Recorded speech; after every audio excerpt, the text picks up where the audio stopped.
Hello विद्यार्थियों, मैं doctor Sumer Singh मेहरबा, सहायक आचार्य संस्कृत, राजकीय महाविद्यालय राजगढ़ अलवर। मैं जो बीए पाठ तृतीय वर्ष के विद्यार्थी है उनके लिए उनके जो भू धातु या भवादि गण जो उनके पाठ्यक्रम में भू धातु निर्धारित की गई है, उस भू धातु का या भू धातु की जो सिद्धियां हैं, उनकी जो रूप सिद्धियां, उनका वर्णन मैं आपके सामने कर रहा था। और उनमें से मैंने आपको जो भू धातु उसके प्रथम पुरुष का एक वचन भवती की सिद्धि मैंने आपको बता दी थी। उस भवती की सिद्धि के बाद आज जो मैं आपको बताने जा रहा हूं, उस सिद्धि का नाम है, उसके द्विवचन का ही रूप अपन को आज तैयार करना है। और उस द्विवचन का जो रूप है, उस द्विवचन का रूप है भवतः। यह भवतः से तात्पर्य है कि भू धातु लट लकार प्रथम पुरुष द्विवचन, भू धातु लट लकार प्रथम पुरुष द्विवचन। तो देखिए, सबसे पहले हमको क्या करना होता है कि जो भू धातु है वो किस सूत्र के माध्यम से इसका प्रयोग हुआ है। तो सूत्र हमको वही लिखने हैं, भूबादयो धातवः। इसके अलावा सूत्र में जो परिवर्तन आता है वो हमको चेंज करना होता है। बाकी की जो ऊपर जो भक्ति के आपने अधिकतर सूत्र पढ़े हैं, उन्हीं सूत्रों का प्रयोग यहाँ पर होगा। बस प्रत्यय आपको यहाँ पर चेंज करना होगा। जो द्विवचन है वो द्विवचन के बाद जो प्रथम पुरुष का द्विवचन है, द्विवचन की हम सिद्धि कर रहे हैं, तो द्विवचन का ही प्रत्यय लगना अत्यंत आवश्यक माना गया है। तो देखिए, भू धातु अब किस सूत्र के माध्यम से हुई, तो वर्तमाने लट या वर्तमान काल की विवक्षा में लट लकार का प्रयोग होता है। लट के टकार की वही हलंतम से संज्ञा कर दी। उपदेश अज अनुनासिके इत और तस्य लोप सूत्र से पूरे इत की पूरे दोनों सूत्रों की हमने इत संज्ञा कर दी है। अब यहां पर जो बचता है, अब आता है भू प्लस तस। तो देखिए, भू प्लस तस से यहां पर तात्पर्य है भू धातु होगी और परस्मयी पदी जो प्रत्यय है उसमें किस प्रत्यय का यहाँ पर प्रयोग होगा। तो मध्यम पुरुष सॉरी द्विवचन है, तो द्विवचन के अंतर्गत हमको तस प्रत्यय का यहाँ पर प्रयोग करना होगा। और वह किस सूत्र के माध्यम से हुआ था, तिप तस झी के माध्यम से। लेकिन उससे पहले हमको इसकी परस्मयी पदी कर्तरी शेषात कर्तरी परस्मयी पदम सूत्र से इसकी परस्मयी पद संज्ञा हमको करना अत्यंत आवश्यक है। तो उसके लिए हमको शेषात कर्तरी परस्मयी पदम सूत्र का प्रयोग करना होगा। फिर यह तस प्रत्यय किस सूत्र के माध्यम से हुआ है, तो तिप तस झी के माध्यम से इस तस प्रत्यय का अपन ने प्रयोग किया है।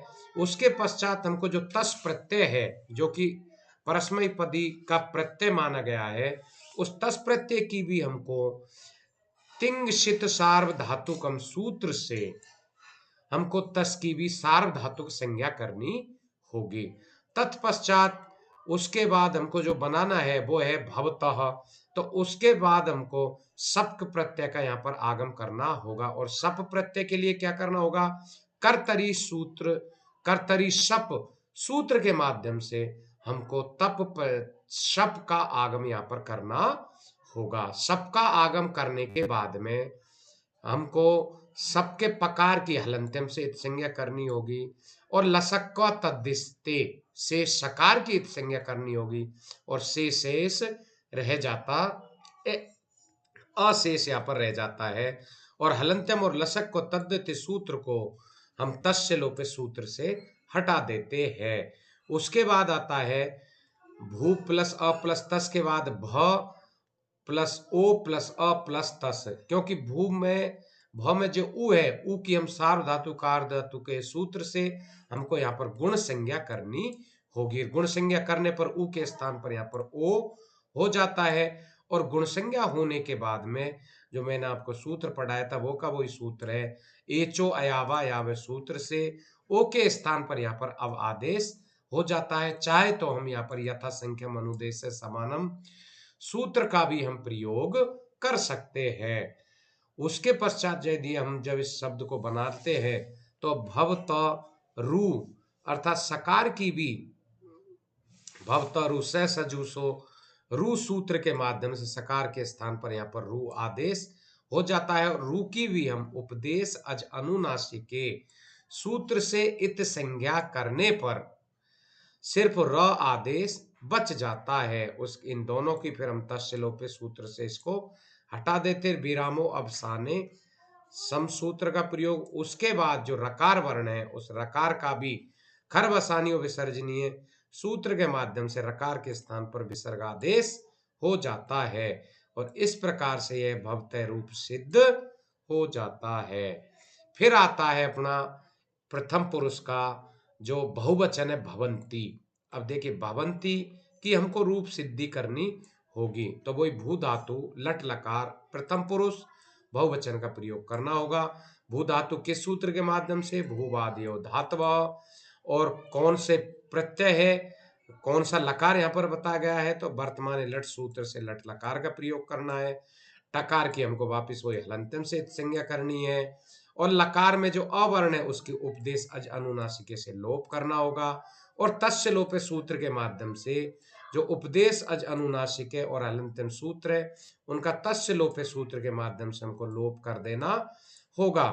तत्पश्चात तिप्तस झी, हमको झी प्रत्यय का यहाँ पर प्रयोग करना होगा। तिप्तस झी के माध्यम से भू प्लस झी किस सूत्र के माध्यम से हुआ? तो तिप्तस झी सूत्र से हमको झी प्रत्यय का प्रयोग करना होगा। उसके बाद शेषात कर्तरी परस्मय पदम सूत्र से झी की हमको परस्मय पद संज्ञा करनी होगी। तत्पश्चात जो झी प्रत्यय हमने लगाया है उस झी प्रत्यय की भी तिंग शित सार्वधातुकम सूत्र से तिंगशित सार्वधातुकम सूत्र से सार्वधातुक संज्ञा भी हमको यहाँ पर करनी होगी। उसके बाद हमको वापस से जब भवंती शब्द बनाना है तो भू प्लस सप प्लस झी कर्तरी सप से सप का आगम करना होगा और सबके पकार की हलंत्यम से संज्ञा, सकार की लसक व तद्दिति से संज्ञा और हलंत्यम और लसक व तद्दिति को मिला करके तस्य लोप सूत्र से इन दोनों की इत संज्ञा या दोनों सूत्रों को हटा दिया जाता है। तो भू प्लस अ प्लस झी यहाँ पर शेष रह जाता है। तत्पश्चात भ प्लस ओ प्लस अ प्लस झी सार्वधातु कार धातु सूत्र से हमको वापस ऊ के स्थान पर गुण ओ आदेश यहाँ पर करना होगा। तो भू की जगह हमको ओ आदेश यहाँ पर करना है। तत्पश्चात अयादि संधि के एचो अयावह यावह सूत्र के माध्यम से एचो अयावह यावह सूत्र के माध्यम से ओ के स्थान पर वापस से वही अब आदेश हमको करना होगा। तत्पश्चात अब होने के बाद में भव यहाँ पर रहता है और ब में अ मिलने पर भव पूरा हो जाता है। अंतः ई से तात्पर्य यहाँ पर झो अंत्य सूत्र का हमको प्रयोग करना होगा जिसका भावार्थ यह वहां पर बताया गया है कि यदि प्रत्यय के अवयव झकार के स्थान पर अंत आदेश हो जाता है तो झोअंत सूत्र से अंत्य का आदेश यहाँ पर कर देते हैं। अंत्य का आदेश हो जाने के पश्चात में अतो गुणो सूत्र के माध्यम से एक सूत्र आता है अतो गुणे। अतो गुण सूत्र के माध्यम से बताया गया है कि अपदांत हिरस्व आकार से अ ए ओ गुण परे होने पर पूर्व और पर के स्थान पर रूप एकादेश होता है। तो यहाँ प्रयुक्त सूत्र से अ प्लस अ के स्थान पर पूर्व पर अ आदेश हो जाता है। उसके बाद यहाँ पर यह भवंती रूप सिद्ध हो जाता है। तो जो एक तरह से जो प्रथम पुरुष है उस प्रथम पुरुष की जो सिद्धियां हैं, प्रथम पुरुष की सिद्धि है भवती, भवत और भवंती। इन तीनों सिद्धियों का वर्णन मैंने आज आपके सामने किया है। जिस प्रकार से मैंने यहाँ पर ये सूत्र लगाए हैं उसी प्रकार आपको इस सूत्रों का प्रयोग करना होगा। इनकी परिभाषा मैं आपको पहले भी कई बार इनकी परिभाषा, कुछ सूत्र तो ऐसे हैं जिनकी हमने प्रथम वर्ष द्वितीय वर्ष में खूब व्याख्या पढ़ी है, उन्हीं सूत्रों का यहाँ पर प्रयोग हो रहा है। जो सूत्र अलग है उन सूत्रों की परिभाषा मैंने आपको यहाँ पर लिख रखी है, उनमें से आप इसको आसानी से समझ सकते हैं।